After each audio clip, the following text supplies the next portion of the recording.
Hello my dear students, आज हम पढ़ने जा रहे हैं एक और नया chapter popular struggles and the movement.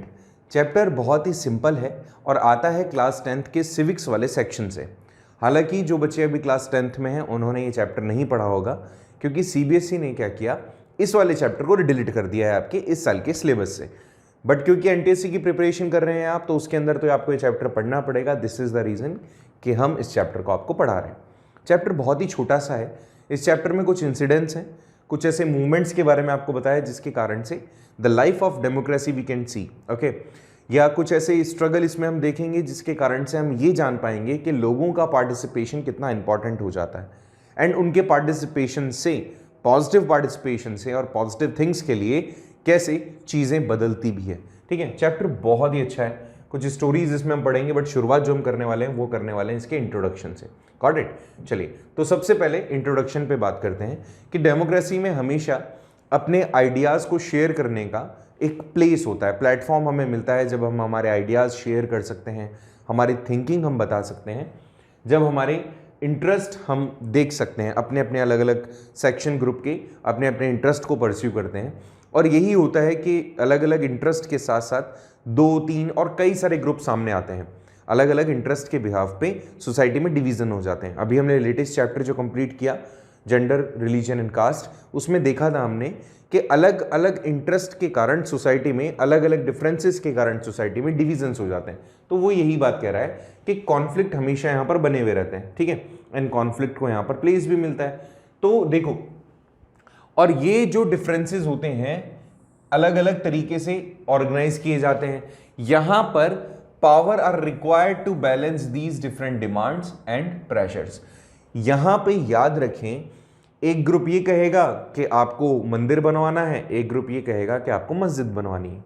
अब यहां पर इंटेलेक्चुअलिटी ये है कि दोनों ही ग्रुप्स की बात को ना माना जाए।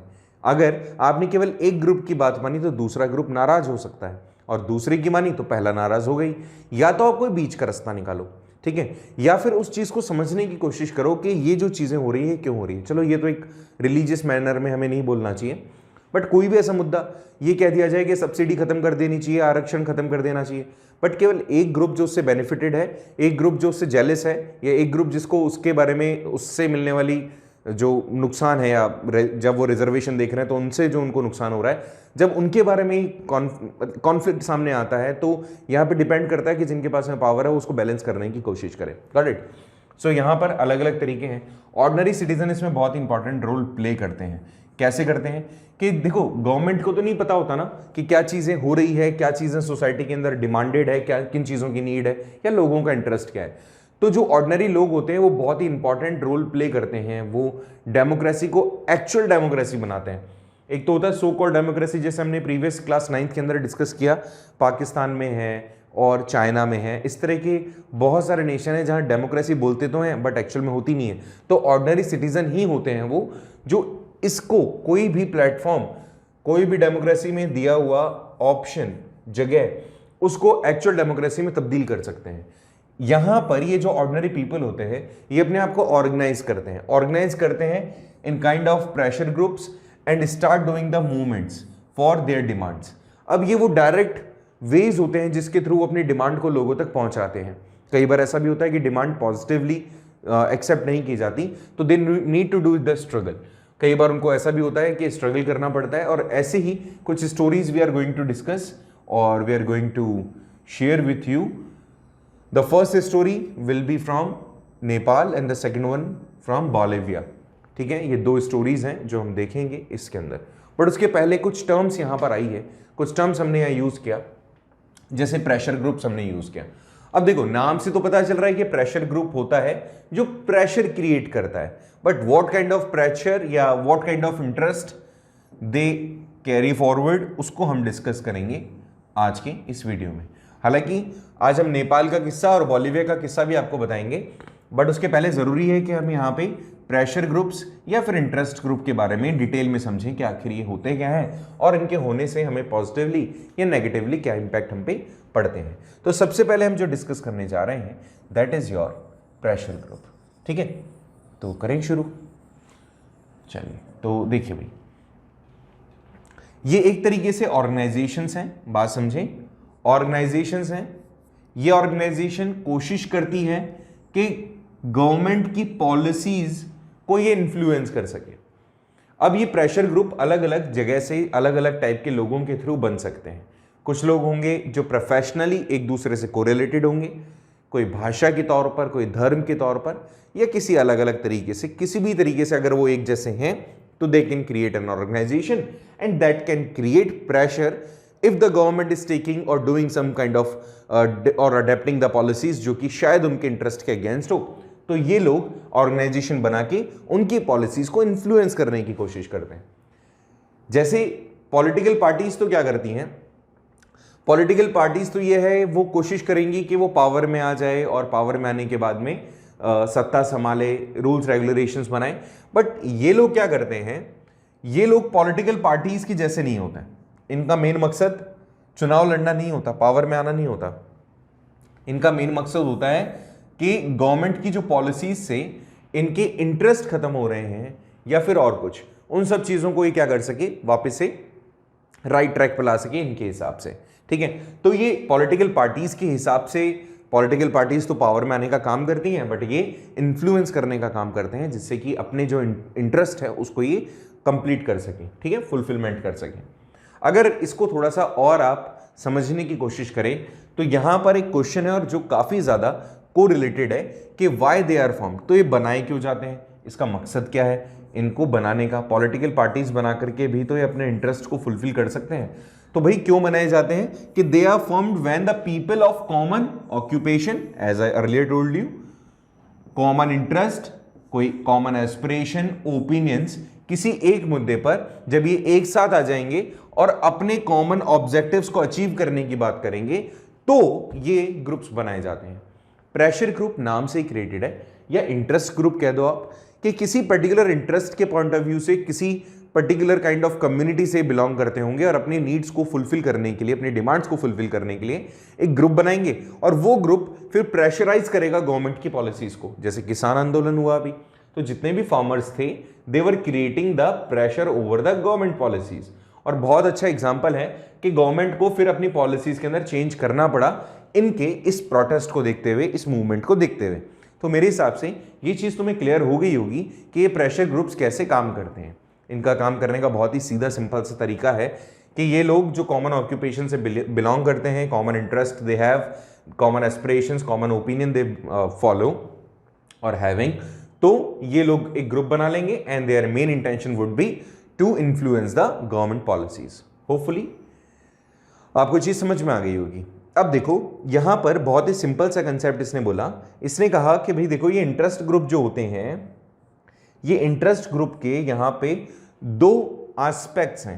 पहला एस्पेक्ट है कि पब्लिक इंटरेस्ट ग्रुप जो जनता के इंटरेस्ट को लेकर के आगे चलता है, और एक होता है सेक्शनल इंटरेस्ट ग्रुप जो किसी एक सेक्शन के इंटरेस्ट को कैरी फॉरवर्ड करता है। ये इंटरेस्ट ग्रुप कह दो या प्रेशर ग्रुप कह दो, ये दो टाइप के यहां बताए गए हैं। पहला टाइप है जो कॉमन पीपल के लिए और दूसरा जो कॉमन सेक्शंस के लिए एक तरीके से डेडिकेटेड है।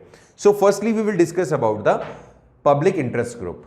तो जैसे अब देखो हम सबसे पहले बात करेंगे पब्लिक इंटरेस्ट ग्रुप की।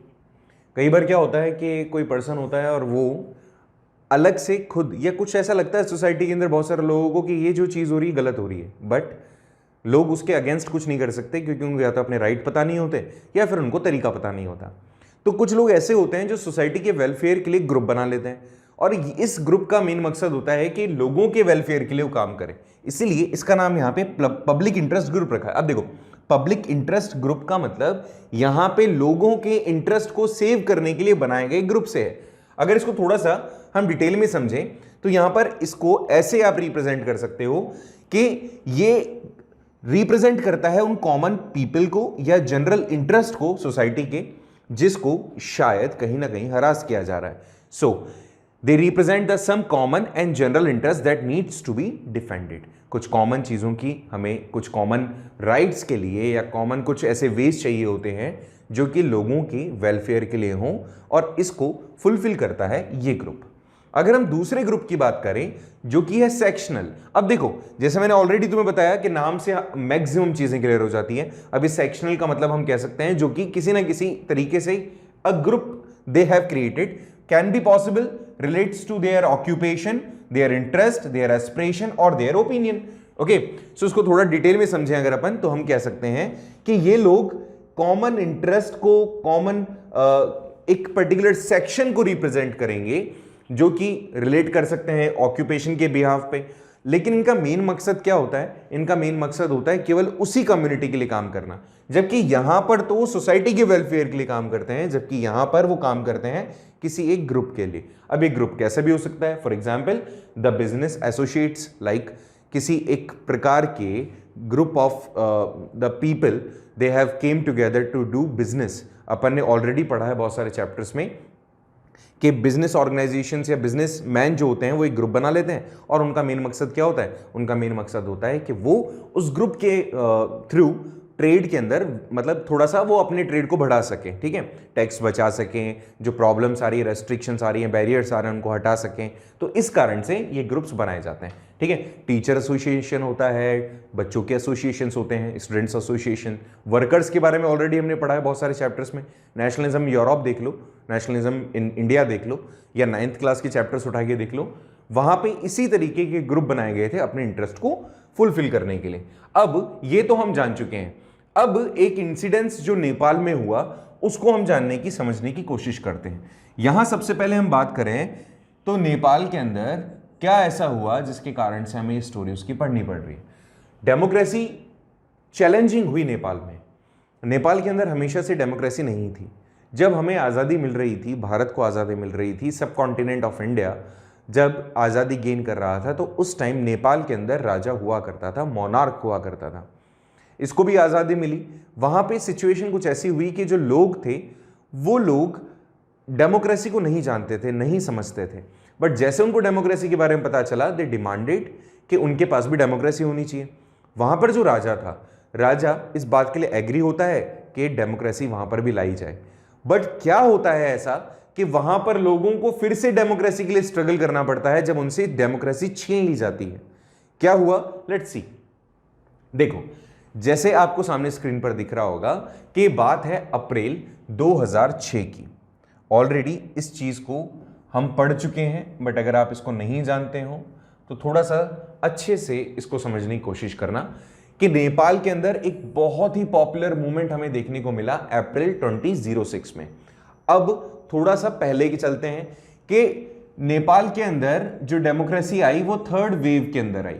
पहला वेव आप ये बोल सकते हो कि 20th सेंचुरी के अंदर आ गया था, ठीक है। आपने 20th सेंचुरी या 19th सेंचुरी कह दे तो भी ठीक है, कि यूरोपियन कंट्रीज फ्री होना शुरू होती हैं, फ्रांस से स्टार्ट होती हैं और फिर उसके बाद में मैक्सिमम कंट्रीज तक पहुंच जाती है।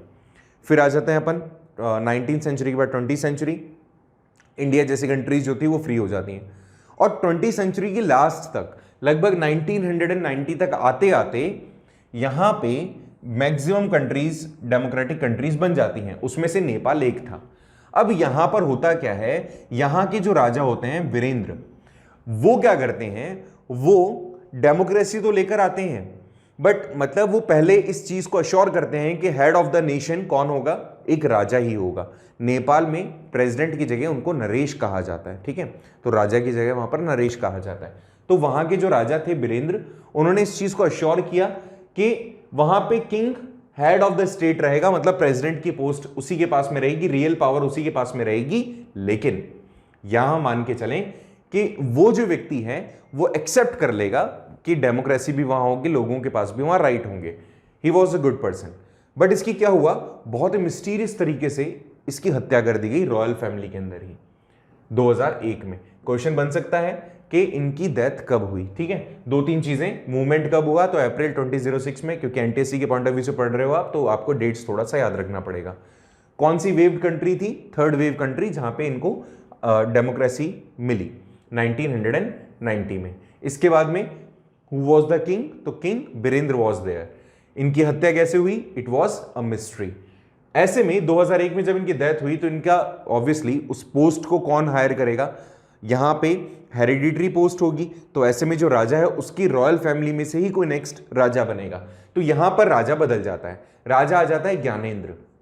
जो किंग ज्ञानेंद्र थे वो 2005 के अंदर फरवरी 2005 में राजा बनने के लगभग 3-4 साल बाद उन्होंने कहा कि भैया लोगों का डेमोक्रेटिकल जो राइट्स हमने उनको दिए थे अब वो नहीं चलेंगे, मतलब उन्होंने डिसॉल्व कर the all the democratic rights.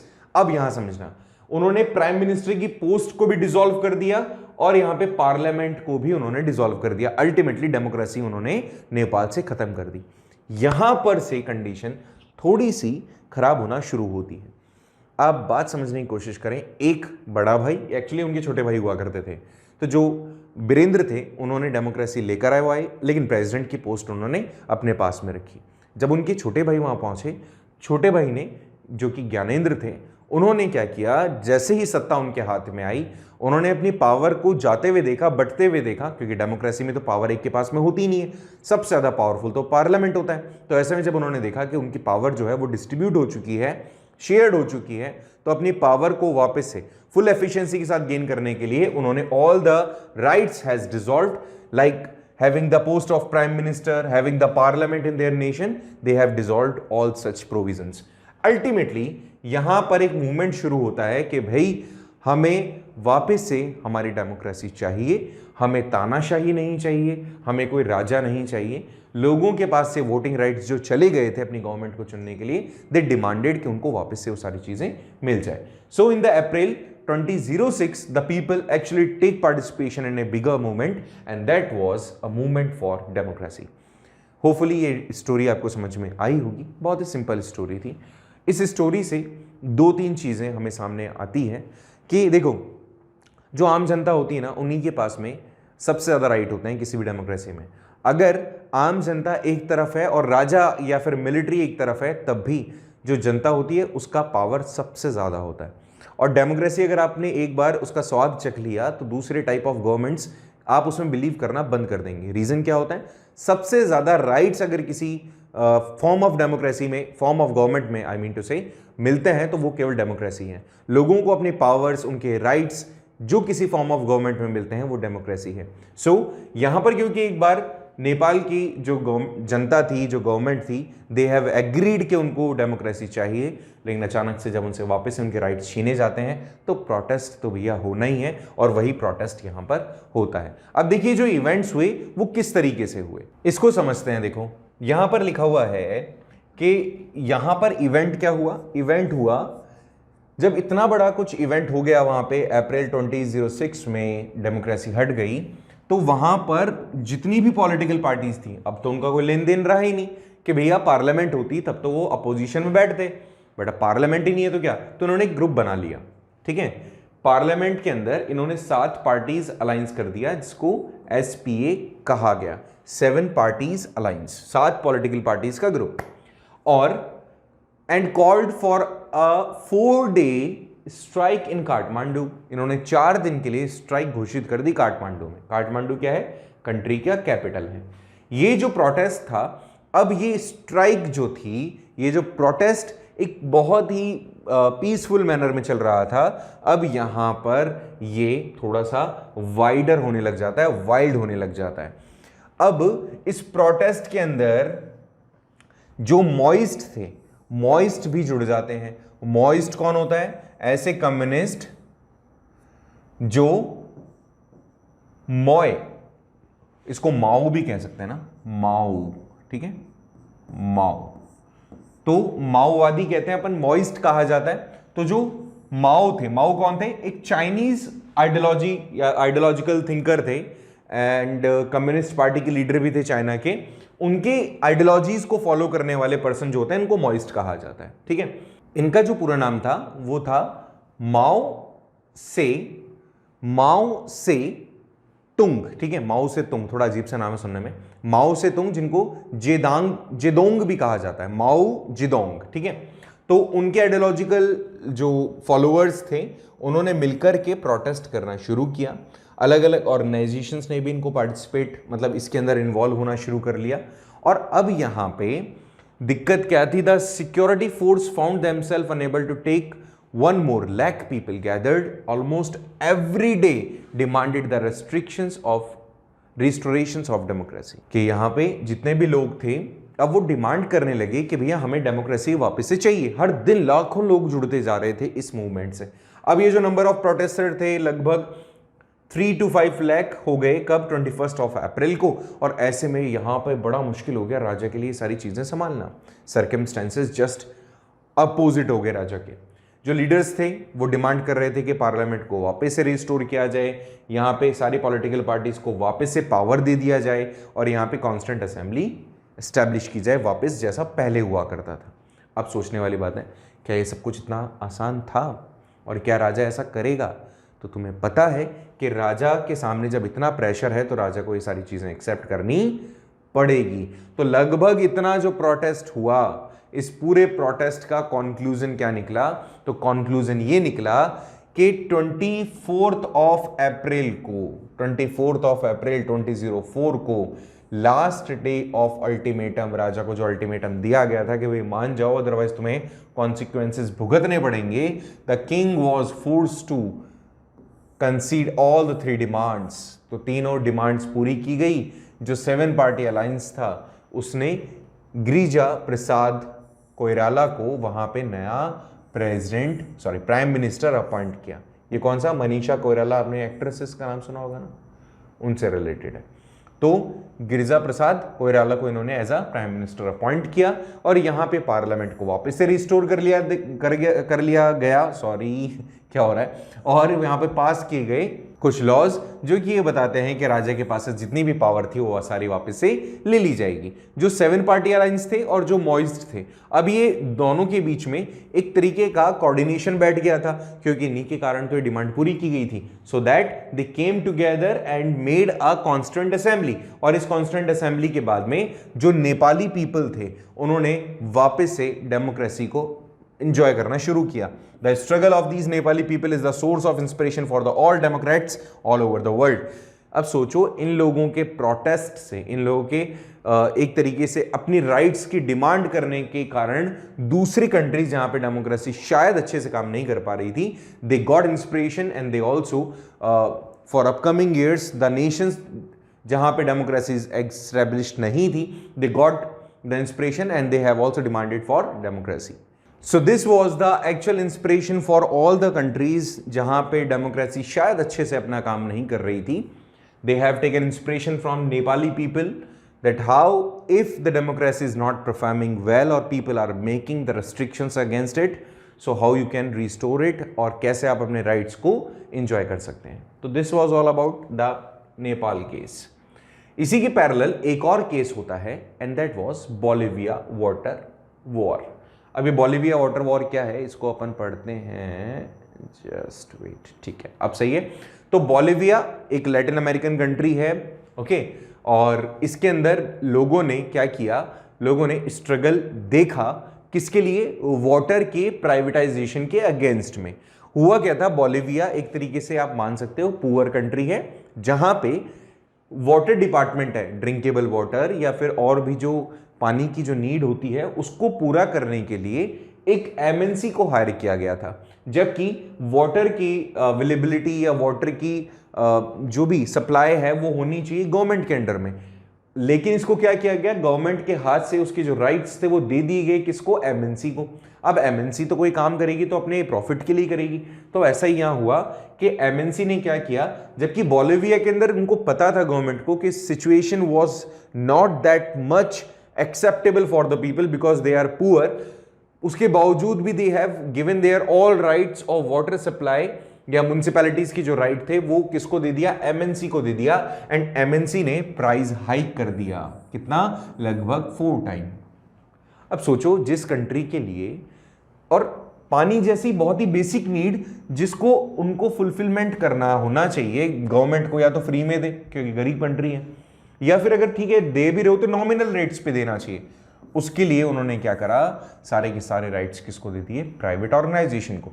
अब होता क्या है, it was the time of January 2000, एक नया अलायंस होता है लेबर ह्यूमन राइट का, कम्युनिटी सामने आती है, इनके लीडर्स एक 4 दिन का जनरल स्ट्राइक कर देते हैं सिटी में और अल्टीमेटली जो गवर्नमेंट होती है एग्री कर जाती है इस बात के लिए कि ठीक है भैया मिल करके नेगोशिएट करेंगे, आपकी जो स्ट्राइक है उसको कॉल ऑफ कर दो। लेकिन होता कुछ नहीं है, स्ट्राइक को कॉल ऑफ कर दिया जाता है, रैली मार्च जो भी चल रहा होता है उसको खत्म कर देते हैं, लेकिन रिजल्ट कुछ नहीं निकलता। अब जब रिजल्ट नहीं निकला तो जो पुलिस थी उसने रिस्टोर कर दिया, क्या भैया सप्रेस करने लग गए लोगों को, रिप्रेशन होना शुरू हो गया लोगों का। पहले तो उनको घर भगा दिया और घर भगाने के बाद में जो कुछ लोग थे उनको एक तरीके से प्रोटेस्ट में पार्ट ना लेने के लिए पुलिस का उन्होंने सहारा लिया, और जितने भी प्रोटेस्ट करने वाले लोग थे फरवरी तक वो वापस से आ गए, क्योंकि उन्होंने देख लिया कि ये तो सिर्फ एक चाल थी और अब हमें थोड़ा सा और एग्रेसिव मोड में जाकर के अपनी डिमांड्स को उठाना पड़ेगा। एक और स्ट्राइक हुई फॉलोड इन अप्रैल, और यहां पे जो गवर्नमेंट थी उसने मार्शल लॉ लगा दिया। मार्शल लॉ में क्या होता है, किसी भी पर्सन को मारा भी जा सकता है if they are not obeying the rules. लेकिन जो पावर ऑफ पीपल था, उन्होंने जितने भी ऑफिशियल्स थे एमएनसी के उनको फ्ली कर दिया, सिटी से भगा दिया, और ऐसे में गवर्नमेंट ने भी इन प्रोटेस्टर्स की डिमांड को फाइनली एक्सेप्ट कर लिया। क्यों कर लिया? क्योंकि ना तो अब एमएनसी काम कर रही है और उनकी डिमांड फुलफिल करना किसकी जिम्मेदारी है? सरकार की। अब सरकार को अगर उनकी डिमांड फुलफिल वो नहीं कर पा रहे हैं तो ये भी मान के हमें चलना पड़ेगा that they people can also remove all the government members from their own nation. क्यों? क्योंकि इन्होंने तो चुन करके वहां भेजा है, दे कैन ऑल्सो बी फ्लीड, तो इनको भी वहां से हटाया जा सकता है। लास्ट में क्या होता है, लास्टली यहां पर एमएनसी से वो कॉन्ट्रैक्ट वापस से ले लिया जाता है और वापस से बोलिविया के अंदर जो वाटर सप्लाई था वो म्युनिसिपैलिटीज को दे दिया जाता है कि भैया ठीक है तुम वापस से उसी रेट पर पानी की सप्लाई करना शुरू करो जो पहले ऑलरेडी तुम किया करते थे। तो ये भी एक केस था बोलिविया का जो हमें समझ में आना चाहिए। ठीक है, मेरे हिसाब से इन दोनों केसेस से हमने कई सारी चीजें समझी होगी। ठीक है, कि बोलिविया में क्या हुआ और नेपाल में क्या हुआ। अब इसके आगे समझने की कोशिश करते हैं कि आगे क्या हुआ। देखो नेक्स्ट टॉपिक जो आता है हमारा वो आता है कि डेमोक्रेसी इन पॉपुलर स्ट्रगल। इसी के अंदर जो हमने बेसिकली अभी दो इंसिडेंट्स देखे उसके कंक्लूजन के ऊपर बात करेंगे। ठीक है, अभी जैसे नेपाल का और हमने बोलिविया का एक इंसिडेंस पढ़ा इंडिविजुअल, तो वहां पे हमने ये देखा कि कैसे नेपाल में डेमोक्रेसी को रिस्टोर किया गया और बोलिविया में कैसे गवर्नमेंट के उन पॉलिसीज को सप्रेस कर दिया गया जो लोगों के बेनिफिट के लिए नहीं थी। यहां पे दोनों ही मूवमेंट में जब लोग सामने आए एक साथ उन्होंने अपनी आवाज उठाई एक रिप्रेशन के अगेंस्ट में, तो कैसे उनकी डिमांड को मान लिया गया जो कि जेन्युइन थी। साथ ही साथ जितने भी डेमोन्स्ट्रेशन हुए वो फाइनल रिजल्ट है इस चीज के लिए। हालांकि आप देखो वायलेंट नहीं हो सकते हो डेमोक्रेसी के अंदर भी, लेकिन आप अपनी डिमांड को, जनता को अपनी डिमांड उठाने का, अपने राइट्स के लिए आवाज उठाने का पूरा अधिकार होता है और सरकार को एग्री होना पड़ता है उनकी डिमांड्स को लेकर के। अब इन दोनों इंसिडेंट से, इन दोनों एग्जाम्पल से हम कुछ कॉन्क्लूजन्स पे पहुंचेंगे। अब ये जो कॉन्क्लूजन है वो ये बताते हैं कि कैसे डेमोक्रेसी में ये जितने भी इंसिडेंट्स होते हैं उन सभी के साथ में हमारे को मिलता क्या है, क्या चीजें हमें मिलती हैं। तो सबसे पहली चीज है कि डेमोक्रेसी मीन्स एक तरीके का involvement of every citizen in decision making process. ये सबसे इंपॉर्टेंट लाइन है, इसको अच्छे से याद कर लेना कि डेमोक्रेसी का एसेंस है कि सभी लोगों को अपने डिसीजंस का, मतलब अपने सोच का एक्सप्लेनेशन देने का राइट होता है। अपनी जो उनकी नीड्स हैं उसके बारे में आवाज वो उठा सकते हैं, उनकी जो डिमांड है, उनकी जो इंटरेस्ट है वो बता सकते हैं। साथ ही डिसीजन मेकिंग प्रोसेस में उनका एक्टिव इन्वॉल्वमेंट होता है, किनका? Citizen of that country. ये पॉसिबल होता है कि कई बार जो डिसीजंस लिए जाते हैं वो शायद सही नहीं होते, कई बार ऐसा भी होता है कि वो सही होते हैं बट एक सेक्शन के लिए सही नहीं होते, और इसी कारण से कई बार कॉन्फ्लिक्ट भी होना लाजमी है। कई टाइम ऐसे होते हैं जो डिसीजंस होते हैं were not made for everybody's interest, वो केवल कुछ एक छोटे से सेक्शन के इंटरेस्ट के लिए ही बनाए जाते हैं, सबके लिए नहीं होते। तो अगर सबके लिए है तब तो ठीक है, कॉन्फ्लिक्ट होगा, डिस्कशन होगा और थोड़ा सा नेगोशिएशन के साथ में चेंजेस हो जाएगा। बट कई बार तो होता है किसी के लिए भी बेनिफिशियल नहीं होते। तो ऐसे में अगर कोई ग्रुप ऐसा फील करता है या कुछ ऐसे कम्युनिटीज फील करती हैं दैट उनके साथ में हरासमेंट हो रहा है किसी भी तरीके से, तो फिर वहां पर उसके अगेंस्ट में प्रोटेस्ट होना तय है। कॉन्फ्लिक्ट अगर होता है इस तरह से ग्रुप्स के बीच में, तो इस कॉन्फ्लिक्ट के थ्रू जो लोग पावर में हैं उनसे पावर छीनी जा सकती है। जैसा अभी हमने देखा राजा को हटा दिया नेपाल में से और वापस से रिस्टोर कर दी गई डेमोक्रेसी।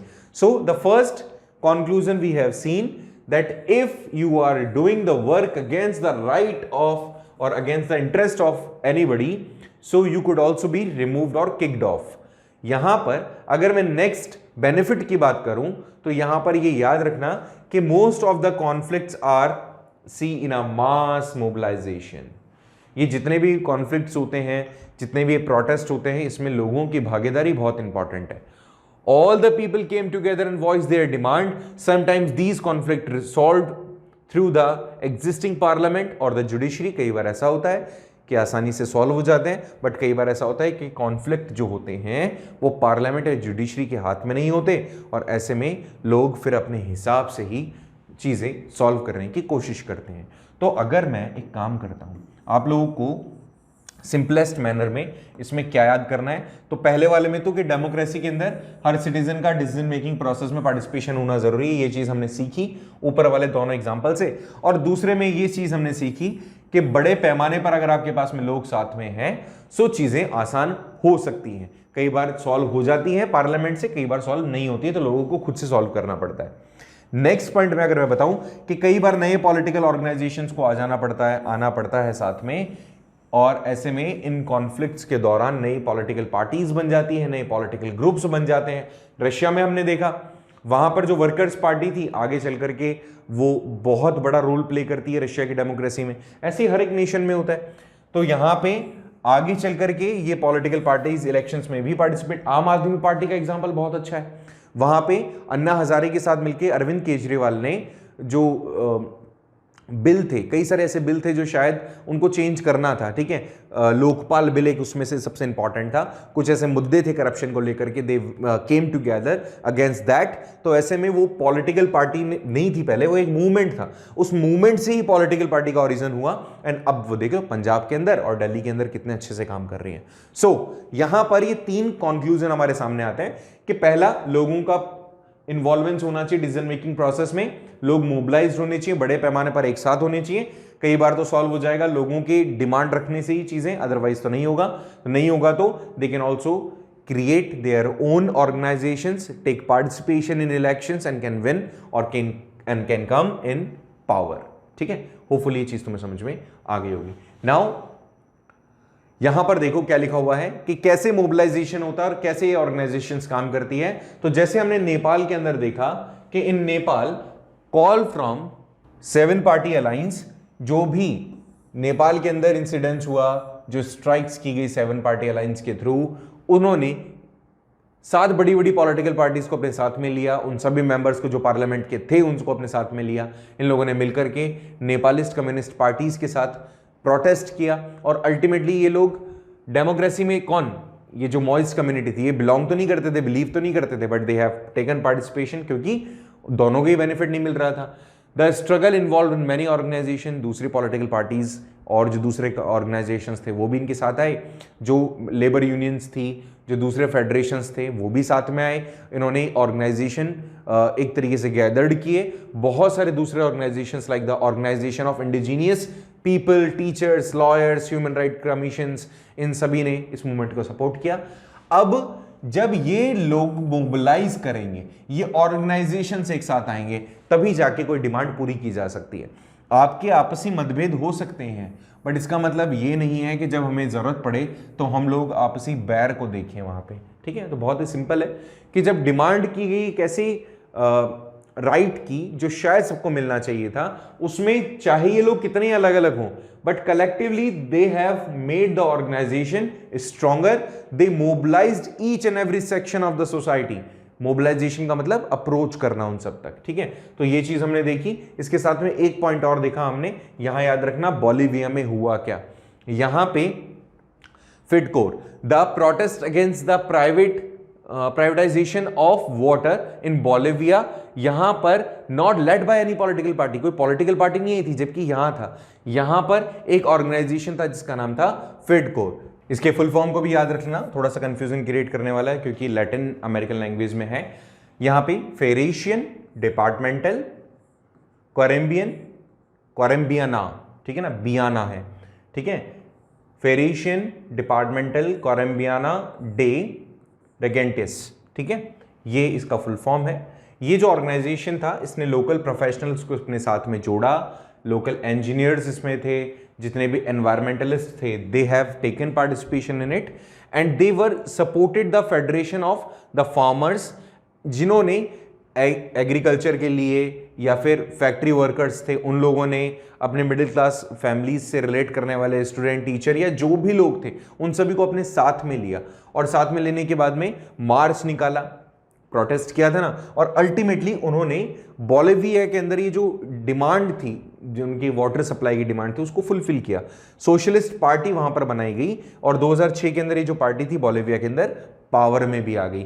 हम 2000 की बात कर रहे थे, सन 2000 में इंसिडेंट्स, और 2006 के बाद में ये लोग सामने आए कि गवर्नमेंट इस तरह का वापस से कोई प्रोटेस्ट ना कर सके, या प्रोटेस्ट नहीं, इस तरह का कोई डिसीजन ना ले सके, ठीक है। So like this we have seen that 2 incidents related to the democracy and hopefully आपको चीज़ समझ में आई होगी। कहीं आपको प्रॉब्लम है तो बताइएगा ज़रूर मुझे। नेक्स्ट क्लास में इसके आगे बात करेंगे, चैप्टर को कंप्लीट करने की कोशिश करेंगे। तब तक के लिए थैंक यू सो मच।